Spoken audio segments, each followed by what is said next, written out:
자, 여러분, 제가 지금 말하는 노보스팜, 저희 노보스 인더스트리는 이렇게 두 개, 노보스 몰과 여기서는 이제 우리 일상생활에 필요한 모든 좋은 제품들이 너무나 많이 들어가 있죠. 지금 하루 주문량 평균 꽤 됩니다. 잘 되고 있고요.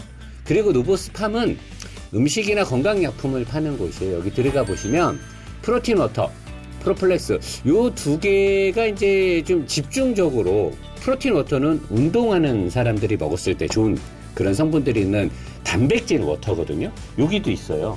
이거 드셔보시면 운동할 때, 특히나 무산소 운동에도 엄청 많이 도움되고, 저는 자전거 탈 때도 효과를 진짜 많이 보거든요.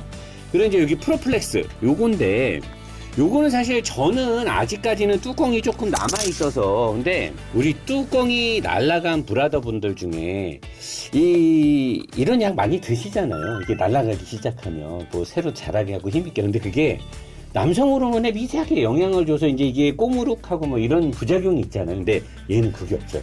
맥주 효모 성분이 아주 강하게 있기 때문에 자연 친화적으로 굉장히 몸에 흡수도 잘 되고 머릿결 좋아지는 거 있고.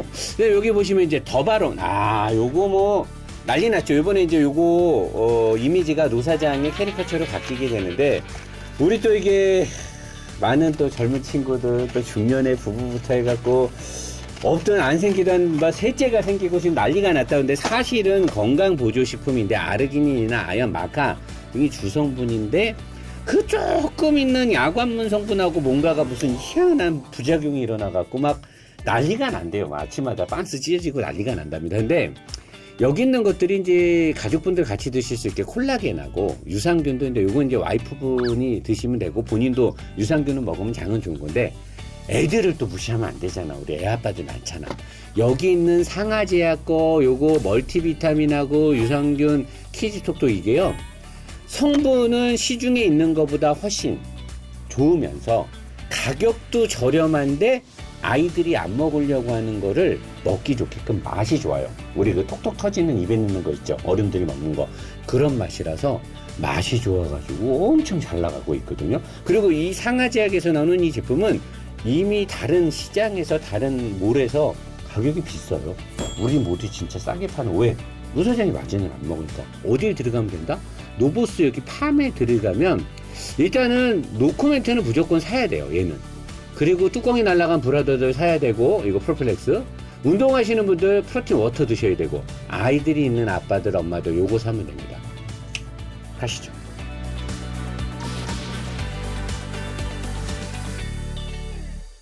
자, 안녕하십니까. 노보스 인더스트리 노사장입니다. 일단 렉서스 LC500 리뷰를 시작하기 전에 우리 시청자분들한테 두 가지 부탁과 사과의 말씀을 드리면서 시작하도록 하겠습니다. 첫 번째, 어젯밤에 라면하고 치킨을 먹고 잤더니 얼굴이 지금 땡땡 부어서 맥주도 한 캔 먹었는데, 지금 오후 2시가 다 됐는데도 아직도 이 땡땡 부은 얼굴이 가라앉질 않아서 좋지 못한 어떤 화면 구성 죄송한 말씀 드리고요. 자, 두 번째, 비가 엄청나게 옵니다. 오늘 날짜는 6월 말일입니다. 지금 뭐 아침 뉴스 보니까 뭐 동부간선도로, 잠수교 등등해서 지방도 그렇고 굉장히 많은 곳이 침수되고 뭐 호우경보, 주의보 난리도 아닌데 지금부터 비가 많이 오죠. 사실 이런 스포츠카를 리뷰를 하면서 달려주고 쏴주고 막 이렇게 잡아 돌려주고, 특히나 이 렉서스는 숨겨져 있는 그 스포츠성이 있기 때문에 그런 부분들을 제가 좀 여러분들한테 영상에서 보여드리려고 무난히 3일 전부터 노력을 했으나 계속된 폭우와 비와 이 강수량으로 아예 시도하기가 힘듭니다. 실례로 지금 잠깐 보시면 제가 며칠 전에 와인딩을 하러 갔어요. 제가 맨날 하는 곳. 잠깐 보실까요? 야, 이거 큰일 났네요. 내가 엄청난 거를 달리기 위해서 왔는데 지금路面이 너무 미끄러워가지고 도저히 뒤에가 그냥 흘러버려서 더 이상 안 되겠네. 앞에도 그냥 너무 미끄러워서 여러분들한테 엄청난 걸 보여주려고 했는데 하필이면 이 장마 시즌에 걸려가지고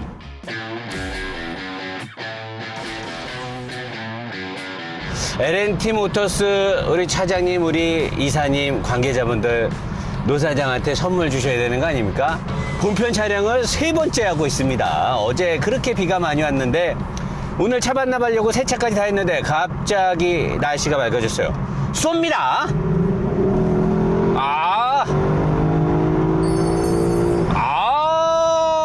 느낌 좋아. 브레이크 흔들림이 살짝 있어요. 서스펜션에 유격이 많기 때문에 특히나 앞바퀴 쪽에 서스펜션의 부드러움, 살짝 흔들림이 있는데 브레이크 능력은 뛰어나죠. 불안하지 않습니다.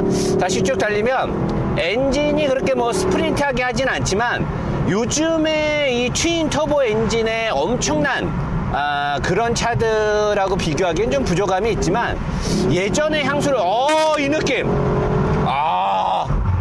날아가는 느낌. 브레이크를 밟을 때마다 ESP가 들어오면서 자세제어를 잡아주려고 하고요. 하지만 이 ESP가 요즘에 똑똑한 도크 팩터링하고는 약간 느낌이 달라요.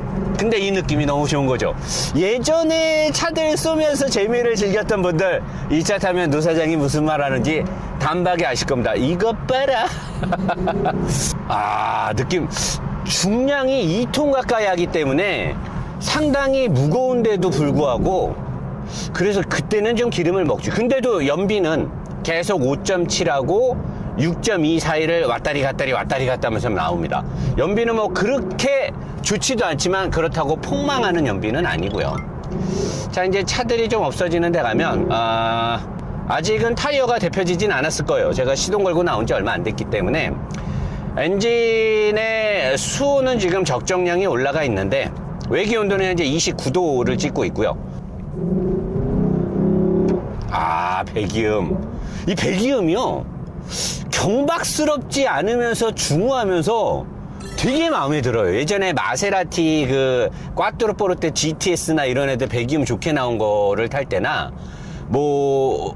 이 배기음이 어떤 차들이 있었다. 옛날 NA 중에 이런 배기음들이 있어요. 얘는 그러니까 막 시끄럽거나 민폐 배기음이 아니고 배기음이 되게 좋아요. 그리고 희한한 게 얘가 10단 미션이기 때문에 오토 10단. 어제 제가 그랬잖아요. 부드럽게 연비라든가 이런 것들을 위주로 세팅이 됐다. 근데 달릴 때 보면 종종 레브 매칭을 해줘요. 그 레브 매칭을 해주면서, 레브 매칭이 여러분 뭔지 알죠? 기어 단수가 바뀔 때 RPM을 띄워주면서 회전수를 맞춰준 건데 앙앙 소리 나는 거 있잖아요. 슈퍼카드 뭐 다운시프팅 할 때나 업시프팅 할 때는 사실 뭐 레브 매칭은 필요 없지만 업시프팅 할 때도 뭔가 회전수가 안 맞으면 레브 매칭이 들어가는 경우도 있거든요. 그러니까 변속할 때 오토 10단 미션인데도 불구하고 앙앙 하고 다운시프팅 할 때도 이 핸들 뒤에 패들이 있잖아요. 신기해요. 근데 이 미션이 ZF 8단이나 뭐 7단 그 DCT 미션, 더블 클러치 이런 거를 쓰는, 또는 포르쉐가 쓰는 ZF4로 받는 PDK. 원래 보통은 DCT 미션을 게트락에서 그 제조사들이 많이 받는데 포르쉐는 희한하게 ZF하고의 어떤 파트너십 때문에 ZF로부터 PDK, 포르쉐 더블 커플링 그 더블 클러치를 받거든요. 근데 걔네들 같은 느낌은 아니지만 ZF는 사실 오토로 다니다가 M5나 제 거 뭐 M550도 그렇고 M3나 이런 애들 보면 오토미션이 들어갔는데도 수동 변속을 활용하게 되면 락업 클러치를 바로 때리면서 탕탕 약간 수동 변속기 같은 느낌을 주려고 노력하는데 얘는 그런 느낌은 없는데 RPM의 움직임하고 소리는 영락 없는 꼭 DCT 미션 같은 느낌을, 요거를 어떻게 세팅했는지 모르겠어요. 보통 10단 미션이 원래 이런 미션이 아닌데 이런 느낌을 현재 주고 있다라는 거죠. 뒷바퀴가 따라락 미끄러지는데 ESP가 안 들어오고 어떻게 가네? 꼭 LSD가 있는 거 비슷한 느낌이 들고. 딱 가다 브레이크. 브레이크 사정없이 마음에 들어요. 섰다가 여기서 다시 가야죠. 다시 가서 여기서 코너를 딱 돌리면 꽥 하고 앞바퀴만 살짝 미끄러지는 이 느낌. 이 느낌을 노 사장이 좋아했던 거죠. 어제 비 와서 이걸 못 보여줬는데 쫙 전체로 언더로 날아가지 않는다는 거죠. 자, 이 속도는 100km로 돌게 됐을 때 보통 차들이 약간 불안감을 주거든요. 현재 102km, 106km, 107km 쭉 돌아가면 깔끔해요. 깔끔하게 돌아나가요. 아주 깔끔합니다. 그러고 나서 코너 탈출 속도 마음에 들죠? 아, 브레이크 좋고 이거거든. 이거를 내가 말하고 싶었거든. 잘 간다는 거거든. 우리 김 차장님 기분 좋으시겠어요? 노 사장이 끝내는 LC500의 좋은 부분은 이렇게 방금처럼 이렇게 레브 매칭 앙 소리 나는 거 변속을 할 때. 그리고 현재까지 제가 이 차를 주행거리를 금, 토, 일, 월, 화, 수, 목 오늘까지 7일을 탔고 내일까지 8일을 타고 지금 차를 반납할 생각인데, 뭐 제가 라이브에서도 얘기했듯이 렉서스 LNT 모터스 그 강남 지점에서 차를 받았습니다. 여러분들 렉서스를 사야 될 때는 앞으로 이런 LNT에서 꼭 구매하셔야 되는 거 알고 계시죠? 근데 LNT에서 금요일날 받아서 지금까지 쭉 타서 지금까지 약 700km를 넘게 탔어요. 거기 차장님께, 김 차장님께서 저한테 기름을 가득 넣어서 주셨고, 제가 10만원 한 번, 8만원 한 번, 두 번을 더 넣었어요. 그러니까 얼마나 많이 탔겠냐고. 차를 많이 탔죠? 많이 탔는데, 그래서 나는 이 차에 대해서 여러분들한테 자세하게 알려줄 수는 있는데, 근데 안타까운 건 하리우드 액션을 보여줄 수 없다. 지금 비가 너무 많이 오니까. 노면이, 아까 그 살짝 보셨지만, 와인딩은 도저히 할 수, 얘가, 브리지스톤에 뭐 10텐장가 뭔가 그 되게 고성능 서머 타이어가 들어가 있어요. 브리지스톤의 그 상위 버전이 타이어가 들어가 있어서 빗길에선 그냥 뭐 스케이트 수준이더라고요. 그래서 제가 현재까지 금, 토, 일, 월, 화, 수, 목 7일까지 약 700km 넘게 탔던 그 경험치와 처음 받았을 땐 비가 안 왔거든요. 금, 토, 일은 비가 안 왔었어요. 그러니까 그때 제가 좀 달렸단 말이에요. 고속도로에서 230까지도 달려보고 좀 코너 같은 데도 격하게 잡아 돌려보고 했으니까 그런 느낌을 좀 살려서 알려드릴게요. 일단은 이 차는 렉서스의 기존의 어떤 플랫폼하고 공유되어 있는 거를 내가 찾지를 못했어요. 최근에 나오는 LS도 이 차에 들어가 있는 서브프레임과 서스펜션이 들어갈 것으로 저는 예상을 해요. 근데 제가 그동안 일본차, 특히나 도요타나 렉서스를 리뷰하면서 얘네들이 하체 구성을 이렇게 해놓은 걸 저는 처음 보거든요.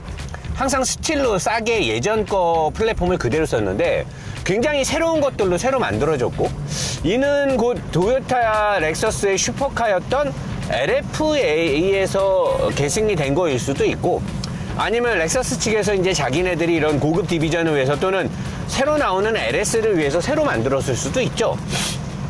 어쨌든 하체의 구성은 뼈다구는 올 스틸이에요. 그 앞에 바퀴가 달리는 마운트의 상단 부분이 휠하우스, 거기만 알루미늄 합금이 들어가 있고요. 나머지는 싸그리 몽땅 다 스틸입니다. 그래서 이 차는 전체 차 크기가 그렇게 크진 않아요. 약간 폭은 넓긴 한데 그래도 뭐 아주 넓어서 주차하기 불편할 정도는 아닌데, 전체 차 크기나 실내 뭐 의자 크기나 옵션 대비해서 중량이 무거워요. 2톤 가까이 한단 말이에요. 그래서 이 차를 타보면 민첩함을 기대하기는 사실 쉽지 않아요. 엔진도 되게 치밀한 엔진이 아니고 미션도 굉장히 빠릿빠릿한 미션이 아니기 때문에, 거기다가 중량이 2톤 가까이 나가버리니까 NA 엔진의 옛날식의 출력을 뽑아내고 있고 거기다 중량이 2톤 올스틸 이러다 보니까 상당히 차가 둔하고 묵직해요. 근데 반대로 만약에 여기에서 스포츠성만 갖고 본다라고 하면 이거는 한없이 노사장이 깔 텐데, 렉서스가 LC500을 선전할 때 뛰어난 스포츠카 이런 식으로 선전을 안 해요. 자기네들이 이 차의 컨셉을 정확히 알고 있는 거죠. 그러다 보니까 이 차는 고급 럭셔리 쿠페란 말이에요. 렉서스 쿠페잖아요. 렉서스 쿠페 LC.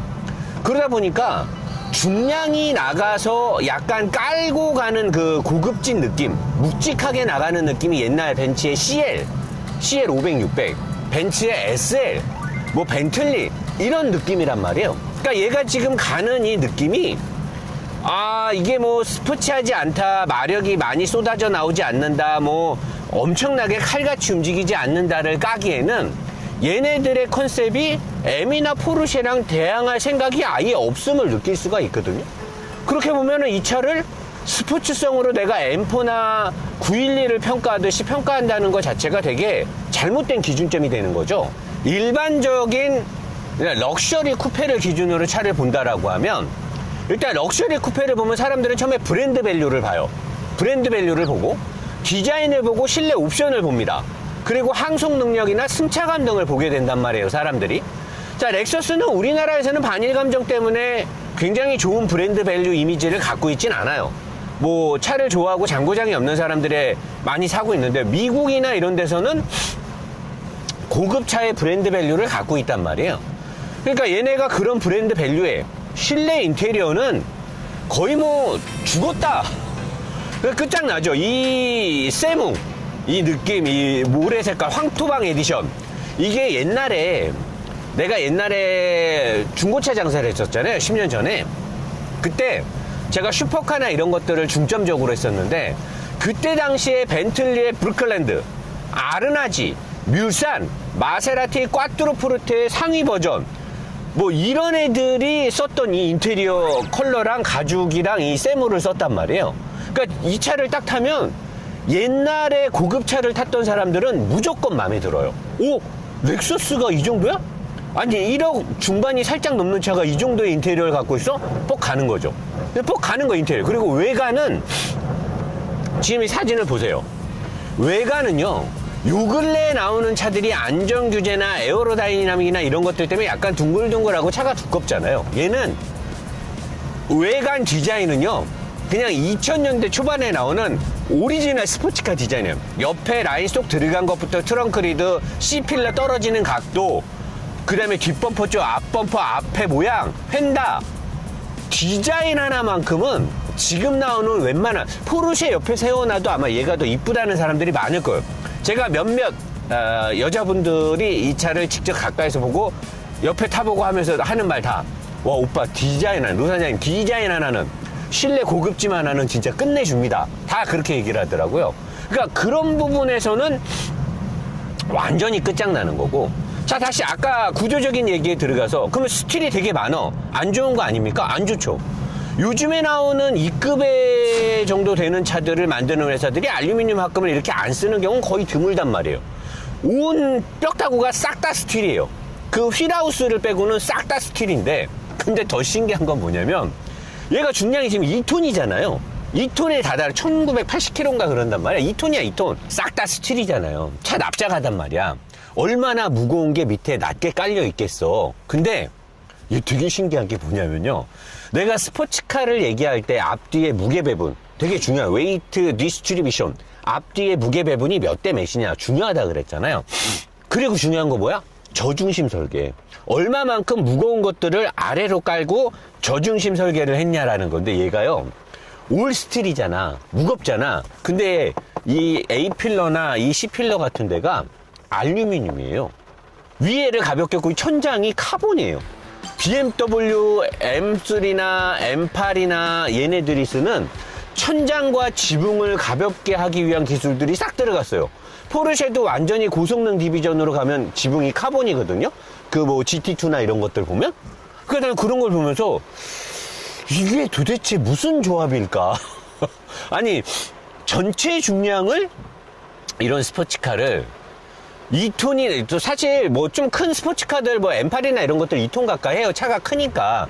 근데 걔네들은 알루미늄 합금을 많이 쓰면서도 전체적인 옵션이나 장비가 많이 들어가서 무거운 거고, 얘는 그게 아닌데도 불구하고 알루미늄을 안 쓰고 스틸을 썼기 때문에 무거운 건데, 지붕 쪽을 싹 다 알루미늄과 카본을 쓴 거예요. 그러니까 무겁고 엔진 출력이 그렇게 요즘 차들만큼 많이 나오는 것도 아니고, 엔진도 구식 방식이고 NA 엔진이라 토크도 많이 안 나오고, 그렇다고 얘가 NA 엔진이니까 뭐 페라리나 포르쉐의 그 NA 엔진들처럼 막 엄청나게 움직이냐 그런 것도 아니에요. VVT도 보면 옛날 구식 방식의 체인 방식이 들어가 있단 말이에요. 근데 이게 뭔가 조화가 안 맞는 거야. 이게 이게 스포츠카도 아닌 것이 뭐, 근데 럭셔리 쿠페다라는 걸 생각을 해보면 이해가 돼요. 그래서 이 차를 몰아보면요, 뭔가 허술함이 있는 것 같은데, 그 허술함은 일반 사람들이 이 차를 탔을 때 고급진 느낌을 주기 위한 서스펜션의 각 암들의 부싱의 유격을 많이 준 거고, 차체는 돌덩이 같이 단단하고요. 서스펜션이 앞뒤 모두 다 알루미늄 합금이에요. 이렇게 만드는 것도 사실 쉽지 않거든요. 앞뒤에 암 모든 것들을 다 알루미늄으로 해가지고 부싱을 엄청나게 큰 거를 넣었어요. 그래서 서스펜션의 움직임에 굉장히 부드러움이 있어요. 그리고 서브 프레임도 앞바퀴 쪽은 방대하게 알루미늄 합금이 들어갔지만 일부는 또 스틸을 개조해서 넣었고, 지금 사진 보이시죠? 뒷바퀴는 올 스틸이에요. 이 급에서는 사실 약간 용납하기 어렵고, 댐퍼와 스프링의 마운트조차도 이 차는 알루미늄 합금이 안 돼요. 이 급의 차에서 있을 수 없는 일이죠. 근데 댐퍼나 스프링의 상단에 마운트 브라켓에 알루미늄 합금이 안 들어가 버리면 분명히 승차감에서 나쁜 느낌이 와야 되는데 얘는 또 그게 안 와요. 그러니까 이게 토요타의 그 얌스러움과 내공이 합쳐서 빛을 발한 것 같은데, 내가 곰곰이 생각해 보니까 일단은 가야바에 되게 좋은 댐퍼를 썼어요. 우리 흔히 말하는 유럽, 독일 거에 뭐 빌스테인 같은 걸 쓴 거죠. 일체형에 가까운 스프링 댐퍼를 넣고 가변 댐퍼를 넣었단 말이에요. 그리고 모든 암을 싹 다 알루미늄 합금과 너클암을 알루미늄을 써가지고 이 안 좋은 데를 달렸을 때 충격들이 올라오는 것들을 자체적으로 해결하려고 노력을 한 거예요. 근데 그래도 피할 수 없는 건 움푹 패인 도로나 갑자기 리바운딩이나 프레싱이 세게 갈 때는 안 좋은 충격이 들어와요. 근데 대부분의 사람들은 그걸 잘 모를 거예요. 왜냐면 얘가 서스펜션에 암들의 유격이 되게 많기 때문에 부들부들 흔들리는 게 있어서 흔들흔들 헐렁헐렁, 옛날에 딱 벤츠 SL, CL, 옛날 벤틀리를 탔을 때 딱 그 느낌이 그대로 와요. 나는 이게 미국 애들이 약간 이런 승차감을 좋아하거든요. 뭔가 헐렁헐렁한 듯이 편하게 나오는 느낌. 그래서 아마도 렉서스 측에서 사실 이 차는 거의 미국에서 팔릴 거예요. 유럽이나 아시아권에서는 잘 안 팔릴 거란 말이에요. 그러니까 미국 애들이 좋아하는 서스펜션 세팅을 넣은 것 같고, 그리고 또 이렇게 달릴 때 보면 이 차의 매력이 뭐냐면 뭔가 승차감이 좋은 듯 되게 헐렁헐렁한데, 제가 하체오릭에서 얘기했듯이 박 팀장도 얘기하잖아요. 버티는 건 끝까지 버텨요. 서스펜션의 설계는 얄짤없이 해놨어요. 이 도요타나 렉서스 애들이 달리는 거를 못하는 회사가 아니기 때문에 달리는 지오메트리 세팅은 돼 있어요. 근데 그 앞에 부드러움이 선행이 되고 있는 거예요. 고급진 느낌과 부드러움. 그리고 나서 스포츠가 따라오기 때문에 얘를 타면서 스포츠성이 모자란다? 제가 그걸 지금 날씨 때문에 보여드리지 못하는데, 제가 맑은 날 이 차를 잡아 돌리잖아요? 깨! 이렇게 안 미끄러져요. 깨! 하고 가요. 완벽하게 잘 조율된 애들이 달리는 것처럼 앞바퀴, 뒷바퀴가 캠버로 버티는 능력도 그렇고, 얘는 뒷바퀴에 토어 컨트롤 링크가 토아웃 전형을 적극적으로 할 수 있는 설계가 아니에요. 대신에 앞쪽에 트레일링 암, 언더 트레일링 암하고 그 다음에 메인 로우 암은 좀 부실하게는 생겼는데, 얘네 구성이 코너에 들어갈 때 바깥쪽 바퀴가 완벽하게 마이너스 캠버로 바퀴를 딱 밀어버린 다음에 토어 컨트롤 링크가 토어 아웃 전형은 못 하게끔 돼 있는데, 뒷바퀴 조향이 들어가 있으니까 뒷바퀴 조향을 때려가지고 차를 버티게 만들어요. 그래서 코너를 싹 날려보면은 깨익 하고 이렇게 아우디나 벤츠처럼 안 날아가요. BMW처럼 칼 같은 느낌도 아니고 굉장히 독특하게 그냥 앞바퀴만 깨익 하고 끝나요. 그리고 뒷바퀴가 칼처럼 뒤를 싹 밀고 나가요. 객감론. 왜냐면 무겁잖아. 그리고 차가 흔들흔들한데 코너를 딱 돌잖아요. 흔들흔들해요. 이게 서스펜션 유격이 많아서 흔들흔들한데 그 흔들림이 끝까지 딱 갔을 때는 버티는 능력이 장난 없습니다.